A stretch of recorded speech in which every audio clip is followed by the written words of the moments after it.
Good afternoon or good morning, everyone. Dear attendees, I am pleased to present you Dr. Céline Bourgne for today's webinar session.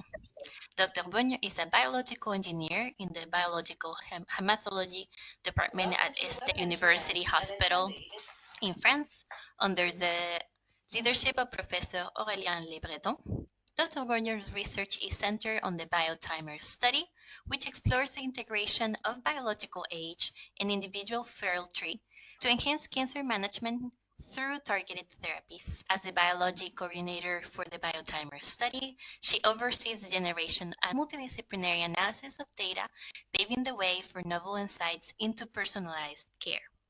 She will be discussing with us today the main insights of her study, biological age assessment using digital PCR for the validation of a 7-target methylation panel. Please join me in welcoming Dr. Céline Bourgne.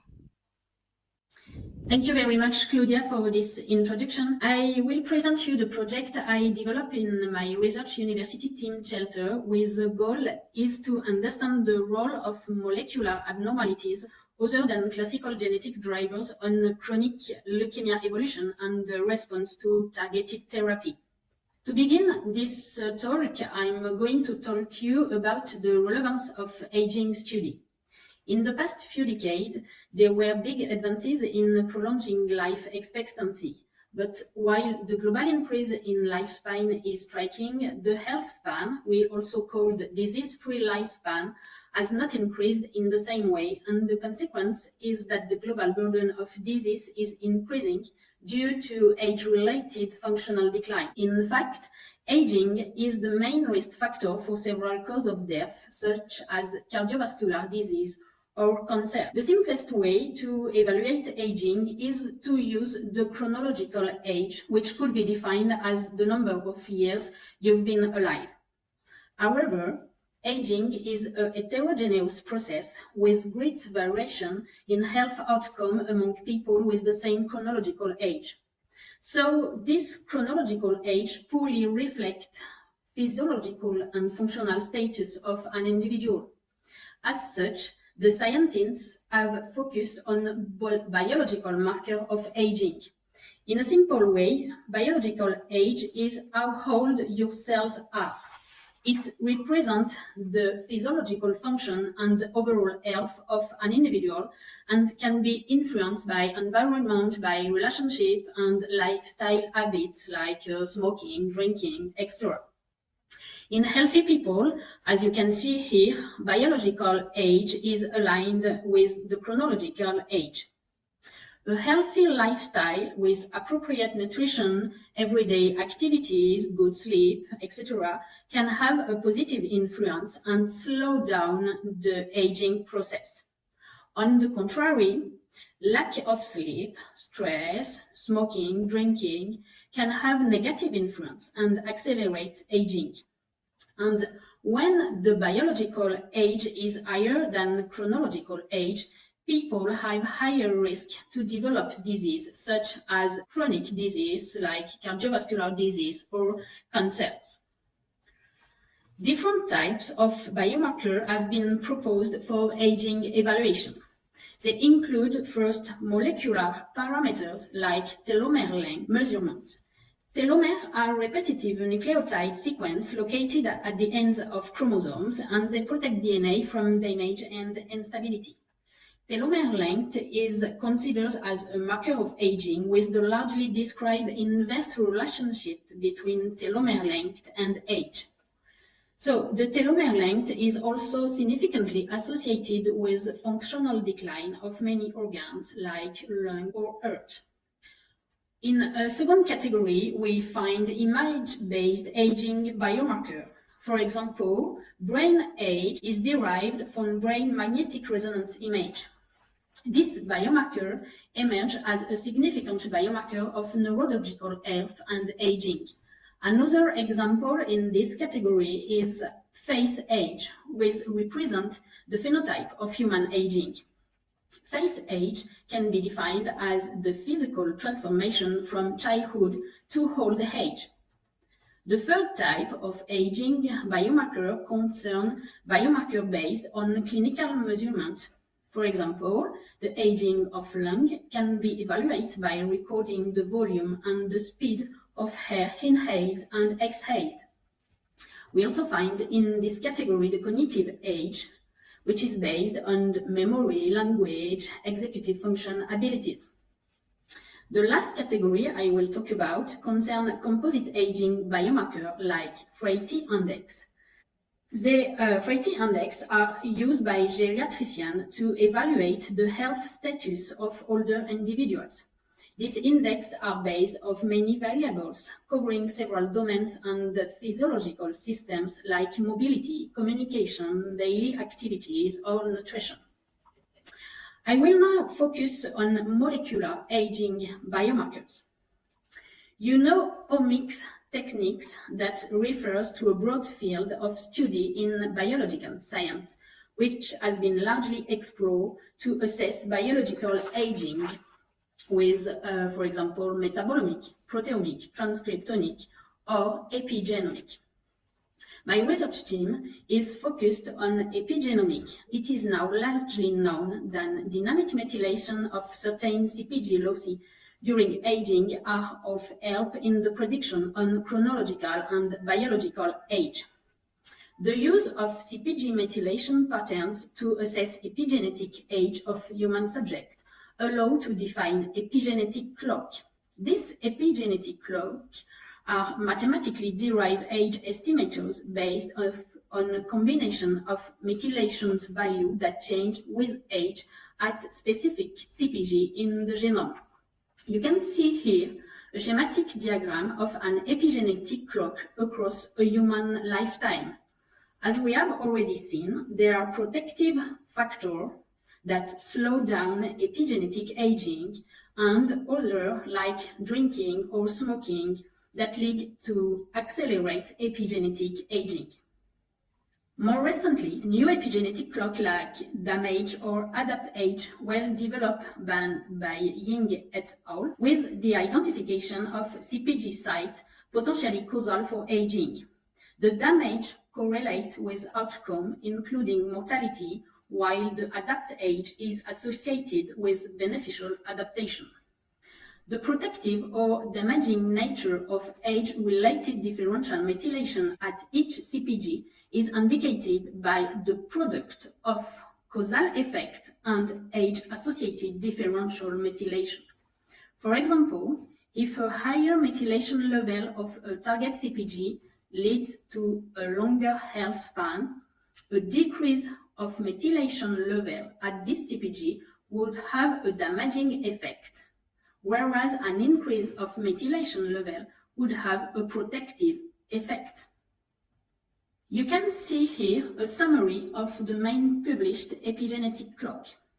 The first one was proposed by Anum and co-worker, and this epigenetic clock was based on whole blood obtained from full range and include 71 CpG. Soon after, a second epigenetic clock was published by Horvat.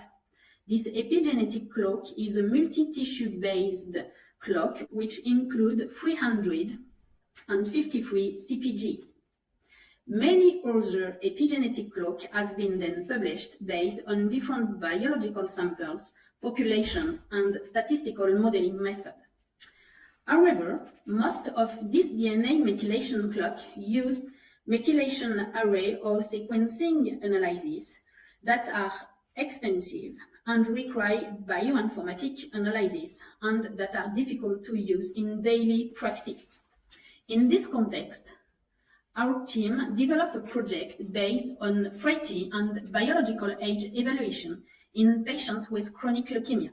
We chose DNA methylation as a biomarker of biological age, and we want to validate a tool applicable in daily practice.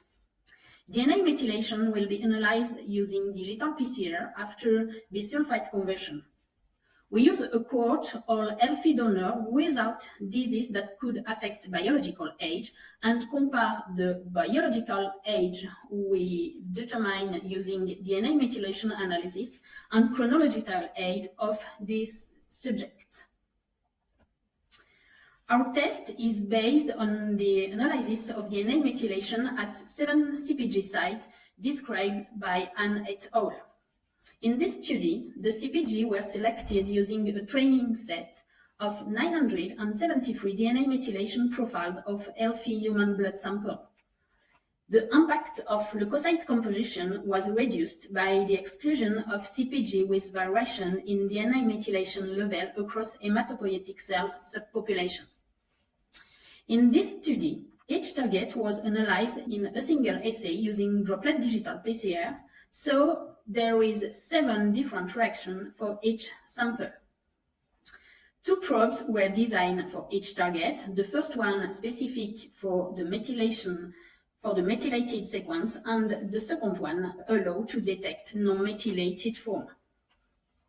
In order to reduce the reaction number, we have worked with Stilla to develop a multiplex assay using the Crystal Flex probes and Crystal Universal Reporters technology.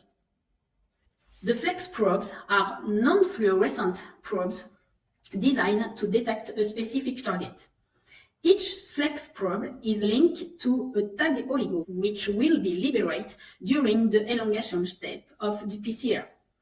This tag will be available to hybridize with its color-specific reporter during the next cycle of PCR, during which the fluorescence will be detected.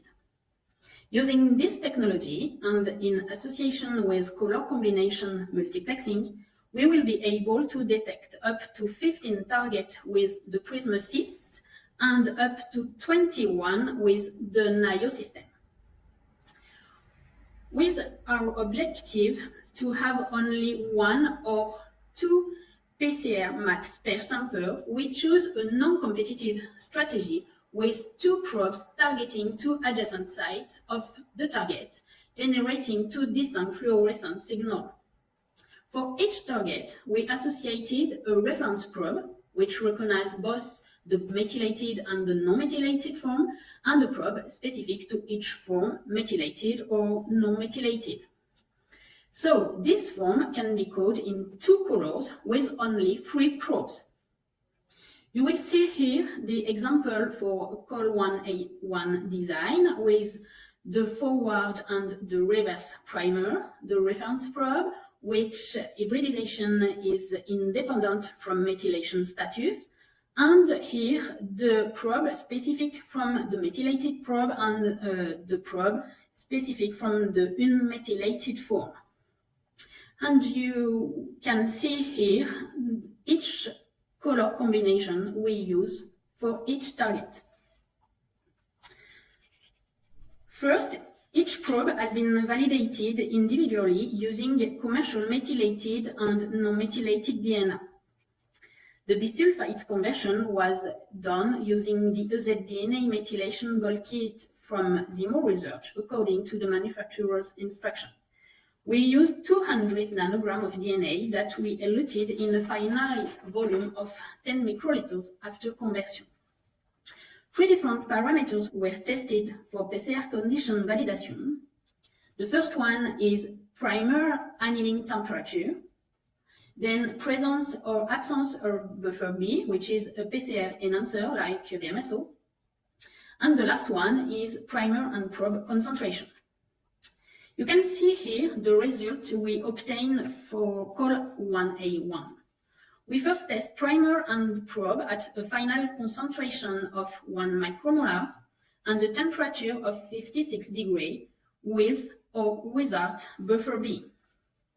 Here you have the amplification obtained with reference probe in the blue channel.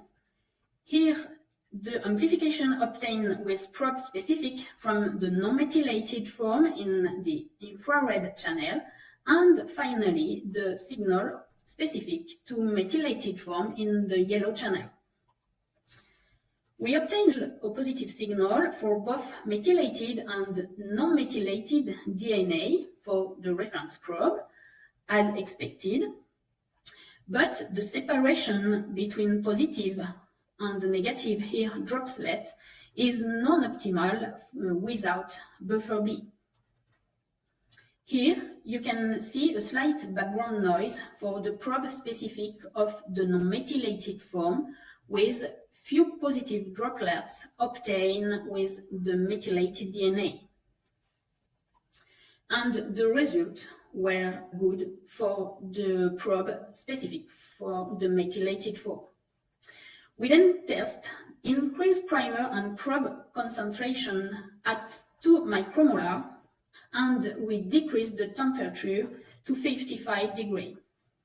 The results as presented here, and we obtain a better signal for the reference probe, especially without buffer B.